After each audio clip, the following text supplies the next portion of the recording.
Ah, étudier en France. C'est un rêve pour beaucoup, non? Mais soyons réalistes, une question arrive très très vite sur la table. Combien ça coûte, en vrai? Eh bien aujourd'hui, on va décortiquer ensemble le budget étudiant, poste par poste, pour y voir plus clair.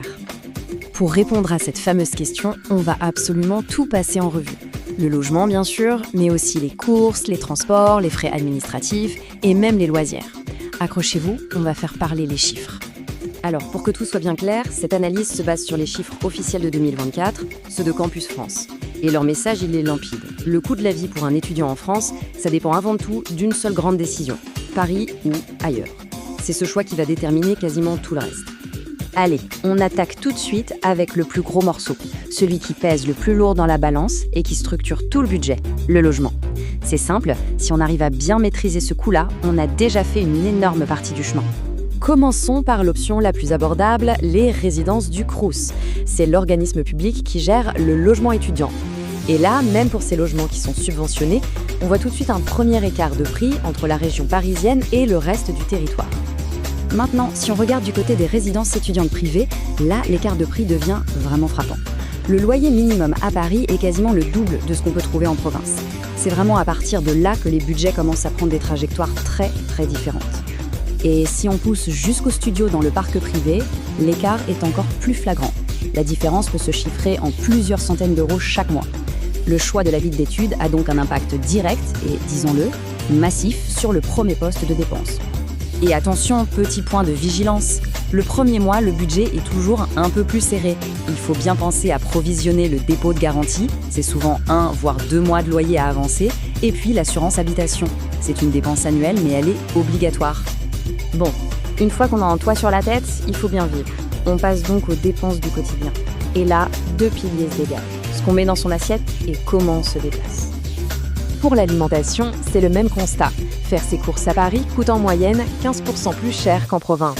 C'est une différence qui, semaine après semaine, finit par se sentir au moment de passer à la caisse. Mais heureusement, il y a une astuce qui change absolument tout pour ce budget-là. C'est le repas au restaurant universitaire, le fameux Resto U. Pour 3,30 €, on a un repas complet. Et le mieux dans tout ça, c'est le même prix partout en France. C'est le bon plan ultime pour manger bien et pas cher. Pour que ce soit un peu plus concret, voilà quelques exemples de prix de base. 1 litre de lait, c'est environ 1 €. Un paquet de spaghettis, à peu près 1,45 €. Ce sont toutes ces petites dépenses qui, mises bout à bout, constituent le budget course du mois. Passons au transport. Et là, attention, la différence est juste colossale. L'abonnement mensuel en région parisienne peut être jusqu'à 4 fois plus cher que dans les autres grandes villes étudiantes. C'est une dépense fixe, très importante, qu'il faut absolument anticiper. Et bien sûr, il ne faut pas oublier tous les autres petits frais mensuels.